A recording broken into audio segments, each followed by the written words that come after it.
People's actual windows just smashed in. Someone says, "Young man, why are you here? You keep walking down the street, don't come back." Good morning from one of the most iconic cities in the entire world. Now today, we're going to be exploring the good, the bad and the ugly of this city. A city that has been known to be one of the richest places on planet Earth, but it definitely has its shady side. It's definitely gone downhill, or at least that's what I've been told. So today, we're going to explore the reality of the situation here in London. Is it that bad? Is it good? Is it thriving or is it dying? Join me. Welcome to London. Now, because I can't bloody afford a bus ticket, I'm walking to Marylebone right now. And to be honest, I'm quite disappointed with London so far. I've been here a million times, but I haven't seen homelessness quite like this. I've already walked past a million, where it feels like it, homeless people. And even here, we're in one of the richest parts of London, right? We're basically in Mayfair, right? Park Lane, Edgware Road, that sort of area where it should be very wealthy, and it is very wealthy.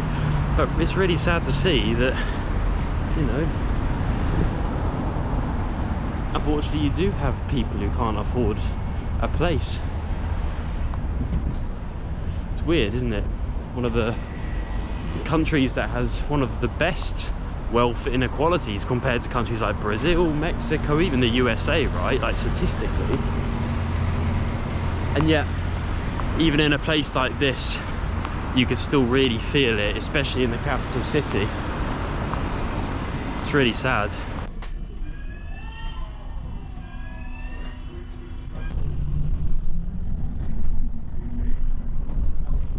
You can literally just see that. I thought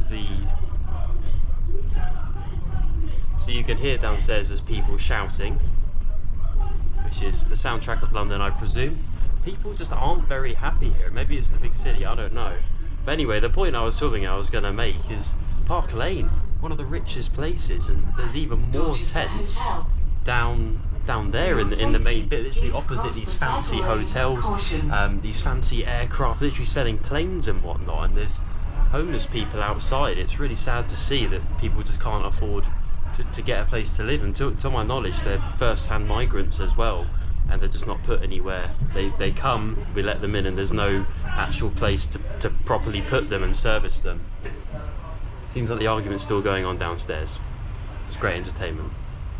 And I'll tell you what as well, before I was waiting for this bus, I was literally waiting there, and these people, I don't know what language they were speaking here, but they're just shouting at bus drivers trying to get on for free. And I swear on my life I'm telling the truth, because people, I can see the comment section already. Oh, you're just trying to say this, you're just trying to say that. I can assure you it happens. What a place. Now look how beautiful this street is. It's all clean. Lovely red telephone box and some pretty nice buildings. What a contrast to what we just saw. And now we're in Marylebone, so I'm gonna go up this way because there's an old Roman road I want to show you, and it's not any old Roman road. When I say the name, you're probably gonna figure out what it is. I've never been here before, but it's called Edgware Road.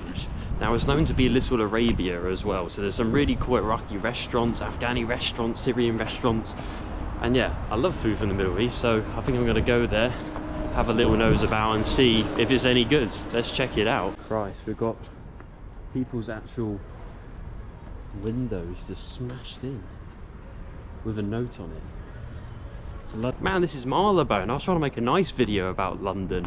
I wanted to sort of see a grittier side to it, but I wasn't expecting like people have been throwing bowling balls or something at people's cars in Marylebone, one of the richest areas. Jesus Christ. Anyways, the high street's just up ahead. Let's go and check it out, see what if there's anything good there. Maybe it's lovely, I don't know. Hopefully no more bowling balls. Look what I found here. You've got an Islamic marriage contract office. You can get your marriage contracts here. Well, I believe there's a special way you can actually marry in Islamic culture. Obviously it differs and varies country to country quite a lot, but generally speaking, yeah, it differs a little bit different. So it's not like selling your bride before, because I can see the comment section already. They're trying to sell a bride. It's not that. Calm down. But it is just a slightly different way to what we're used to in the UK. But it is interesting here. I'm already seeing a lot of these names of the shops and the restaurants are actually in Arabic, in Kurdish, in languages like that. I mean, look at this, for example. It does change quite a lot. And to be honest, I wish you could smell what I'm smelling, because this street smells absolutely incredible. Unfortunately, I don't think any of these restaurants are actually bloody open yet, but when they are, I'm definitely going to give them a try. Here we are in Edgware Road. Now behind me you've got, I don't know how well you can really see that.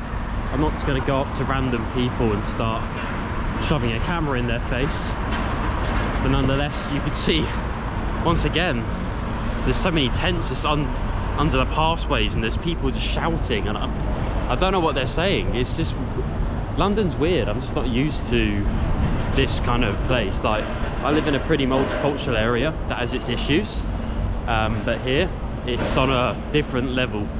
It really is. But yeah, I don't know what they were doing under there, but it's like some dark underpass with tents under. I don't know. I almost feel like I can't even talk about it that much without being censored or shut down or arrested, because that's the extent of what it's like in the UK now with all the laws. So I'm going to be very careful about what I say, just in case if it sounds negative. And it's nothing to do with individuals or anything like that. It's a housing issue, right? So on to more positive things. It smells absolutely gorgeous on the street. Let's check out a few different bits and bobs. I mean, there's some like your normal shops, right? You've got like your post office, Taco Bell, but allegedly the further up this street you go, the more interesting it gets in comparison. So yeah, let's check it out. I mean, look, you can even see like the Arabic and the Kurdish. There's a lot of Kurdish restaurants here as well, so you'll be able to see on top of the signs of many of these restaurants, and even the gold dealers here, there's a lot of them where it will be in Kurdish or Arabic or Persian, which is quite interesting to see. It was totally different to where we were literally just 5 minutes ago. Despite the bowling balls, it feels a lot more safer here, and it feels very weird. It does feel very weird. This place is so weird. Like, every other building is in Kurdish or Arabic. Like, you've got like money transfer over there, and on the other side you've got, it's basically translated into 2 different languages, which is pretty fascinating. And it gets even more different down there. So further along there's a big old market. That's where we're going to go next and have a little explore. If there's anything basically interesting down there, I'm sure there will be. It's a very interesting street. Here you've even got the Kurdistani flag, which is pretty cool. So I'm assuming that's the Kurdish language there, which I've never really seen before. And even literally like the flyers on the walls, the language completely changes.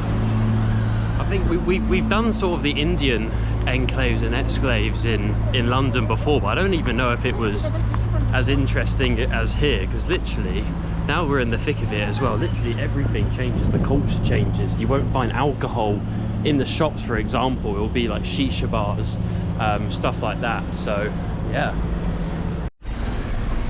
this is pretty cool. You can get all sorts of the local clothing here as well. Once again, it's in Arabic or Persian or Kurdish, and I'm gonna say if I don't know exactly what language it is, but it's really interesting, isn't it? That's what makes London such a cool and fascinating city. You literally take 2 streets down and it turns into something completely different. The language changes, the food changes, the people changes. It's incredible. And I don't think there's many cities in the world, or any city in the world to be honest, that really compares to London to get that vibe. Like, if I wanted to try a Bulgarian restaurant, I could probably drive half an hour down the road and probably get one. If I wanted to try a Kurdish restaurant, literally a 2-minute walk. So yeah, love it or hate it, that's what London is. It always kind of was, but even more so nowadays. For better or worse, you tell me in the comments if you think it's for better or worse. Well, behind me there, that was the market. Overall, not too bad. There's a lot of, so it's mainly like handbags, perfumes, that sort of thing, but overall not a bad market at all. I'll go and show you it in a sec.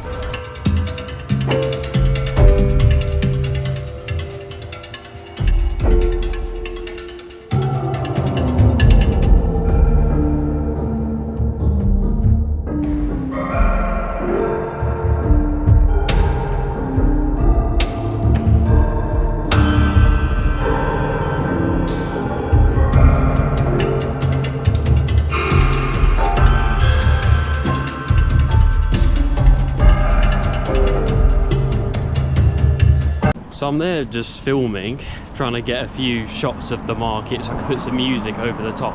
And for the first time ever recording, I finally get heckled. So I'm walking down the street and someone says, "Young man, why are you here? You keep walking down the street, don't come back." Lovely. So we're leaving and we're going to go to the next spot. We're going to go to Regent's Park, have a lovely walk through Regent's Park, and then we're on to our next destination, which is Camden. So yeah, my falafel plan's going to have to wait just for now because I'd rather not deal with him. Anyways, let's go to Regent's Park. This is the thing with YouTube, you can never get the best, the most exciting moments on camera. Like every time you turn the camera off, something cool happens. You turn it on again and then it's gone. So it's like, oh man, no one's gonna believe me now, basically. Everyone's gonna think that I've got some agenda. Look at this, we're on the outside of Regent's Park. Regent's Park's literally just over this wall. Care to imagine the cost of a one-bed apartment in one of these? It's got to be at least $500,000, possibly even $1 million. Bloody hell. I'll tell you what though, Regent's Park's definitely one of my favourite parks in London. I mean, my favourite's Richmond because it's just so wild and it's looked after but not looked after in the best possible ways. But Regent's Park is a really nice sized park. Not too many people go there compared to like Hyde Park. It's busy, but it's not busy. And there's a lot of cool things there. I mean, you've got like a Japanese garden, for example, which is absolutely stunning. We're going to walk through there now, and then we're going to make our way over to Camden, a place that people either love or absolutely hate. Yeah, this will give you a scale of how far we've A, walked, and B, how far we're going to walk, and how big and beautiful Regent's Park is. You've got all sorts of little things, like a boating lake, an island, Winfield House, all inside the exact same park. We started off all the way down there, that's Edgware Road where we started, and we walked all the way over here when I basically got kicked out. And that's where we're going, Camden Town. This is what makes London one of the greatest cities in all of Europe, is because there's so much green space. It's got the most green space out of any other city in all of Europe, and probably even one of the top 10, probably the top 5 actually, in the world. I mean, look at this, we're in the centre of London, pretty much as central as it gets, and it's pretty much, any direction you look, all absolutely green. So yeah, it's a city of two halves. We've seen the good, the bad and the ugly today already, and it's probably going to get more extreme as you go to Camden, because Camden is one of the most dangerous boroughs in all of London. Saying that, you've got the Camden Market, which is so big, so touristy, everyone's been there, right? So how bad can it be? Is it just the media overreacting? I have no idea. The only explanation, let me know if you disagree or agree, of why they would have even said that and kicked me out, maybe slight exaggeration, but that's effectively they said don't come back, quite literally, is maybe they thought I was a cop or something. I don't know what they were thinking, but that's the only explanation I can think, and something was going on. I have no idea. It's one of those things, getting heckled, you're always mildly anxious about it when you're filming in public, especially in an area like that. Are people going to notice? Do they think I'm looking for the bad or the good or this or that? Do they want to get, you know, heckle me or something like that? It never happens. You get very confident, and then the day finally came. Wow, I finally lost my heckling virginity. I feel exactly the same. Well, because of that tense situation, I literally have no other choice but to have a beer and wait for this all to blow over.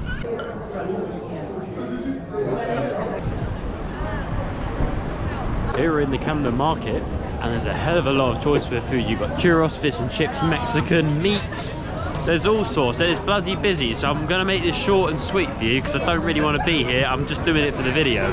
To be honest, it's the kind of place I hate. It's way too crowded for me. But nonetheless, if you want to try a little bit of everything, a little bit of cuisine from Japan, a little bit of Indian food, this is a really good place to go, right? The kind of people that go here are really easygoing, light-hearted, yeah. It's a nice little adventure as well to get some knickknacks, some souvenirs of London as well. But man, it's noisy. There's a lot going on. There really is. Very windy. Very windy indeed. You could easily get lost down here. You've got your record shops, that sort of thing. It very much reminds me of many like shops in Brighton with stuff like this, and the shops inside shops you can just see behind there. Bohemian hippies, yeah. There's a lot going on basically. You should probably visit here if this is your scene. If you're on peace and quiet, maybe just go here for a quick beer and then go. But there is Duck World, so it does gain a point for that.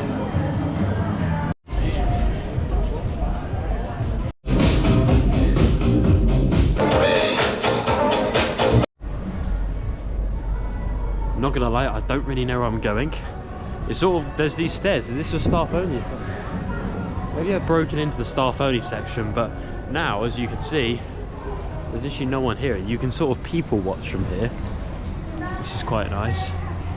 I know there is still like shops, Pixie Rye, Freddy's Big Tezza, Fab London, and that goes into somewhere, Proven, I don't know. I've given up on this place already. You can tell this just isn't, I'm just not in my comfort zone right now. But yeah, should you visit Camden? It's an alright place, it's alright, you know. It's a tourist attraction, right? And it will certainly keep you entertained for a few hours. So overall, yeah, come here, spend a few hours. But if you know you're like me, and it's not really a place for you, you're better luck going to somewhere like Richmond, or somewhere like a little bit more decent. But it's up to you if you want peace or if you want busy. If you want busy, this is as good as it gets, basically.